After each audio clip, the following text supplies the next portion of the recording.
எனக்கு பிடிச்ச மாதிரி காலையில் நல்லா சீஸ் வச்சு ஒரு சாண்ட்விச் செஞ்சு சாப்பிட்டுட்டேன். சாப்பிட்டு எங்கே போகிறேன்னா துணி எடுக்க. இன்ஸ்டாகிராம் ரீல்ஸில் சூரத்தில் ட்ரெஸ்ஸஸ்லாம் கம்மியாக இருக்கும், பிஸ்னஸ் பண்ணுறவங்களாம் அங்கே வாங்கி பண்ணலாம் அப்படின்னு ட்ரெண்டாக்கிட்டு இருக்காங்கல்ல. ஆனால் எங்களுக்கெல்லாம் இந்த ஹோல்சேல்னால எல்லாமே கிடைக்கிற ஒரே இடம் எம்சி ரோடு, அதாவது வண்ணாரப்பேட்டை. ஃபுல்லாகவே மொத்த விலை கடை தாங்க. அதுவும் சேலனாலே வீராஸ் தான். அப்போல்லாம் எனக்கு இந்த 80 ரூபாயில் நான் சாரி எடுத்து கட்டியிருக்கேன். இப்போ வரைக்கும் அது சூப்பராக இருக்குது. பிரியா வந்து வண்ணாரப்பேட்டை போனதில்லைன்னு சொன்னால, அதனால் அவளை கூட்டிகிட்டு வந்திருக்கேன். ஆரி ஒர்க் மெட்டீரியல் ப்ளவுஸ்லாம் வெறும் 350 தாங்க. சூப்பராக இருந்துச்சு. நானே எப்படிரா அப்படின்ற மாதிரி இருந்துச்சு. உன்னையோட தூக்கிட்டு வந்துட்டு நானும் பிரியாவும்.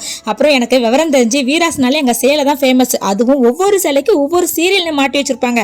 அதை பார்த்ததும் டே நீங்க இன்னும் மாறலையா அப்படின்ற மாதிரி தான் இருந்துச்சு. ஏன்னா நான் ரொம்ப வருஷம் கழிச்சு வீராஸ் வந்திருக்கேன். வீராஸோட பேக், அங்கே ஒர்க் பண்றவங்களோட யூனிஃபார்ம் இப்படி எல்லாம் மாறிடுச்சு. ஆனா இந்த சீரியல் நேம் தொங்க விட்டது மட்டும் அப்படியே இருந்துச்சு. அப்புறம் எல்லாமே வாங்கிட்டு வீட்டுக்கு வரும்போது இந்த ரோட் சைட் காளான் கிரேவி எங்க எல்லாருக்குமே ரொம்ப பிடிக்கும். அதையும் வாங்கிட்டு வந்தாச்சு. சூடாக வீட்டுக்கு வந்து சாப்பிட்டுட்டு வந்ததும் ஒவ்வொரு சாரியா பார்த்துட்டு இருந்தோம். எல்லா சாரியும் ரொம்ப பிடிச்சி தான் எடுத்தோம். ஆனால் அந்த பட்டர்ஃப்ளை சாரி எங்க எல்லாருக்குமே ரொம்ப பிடிச்சி.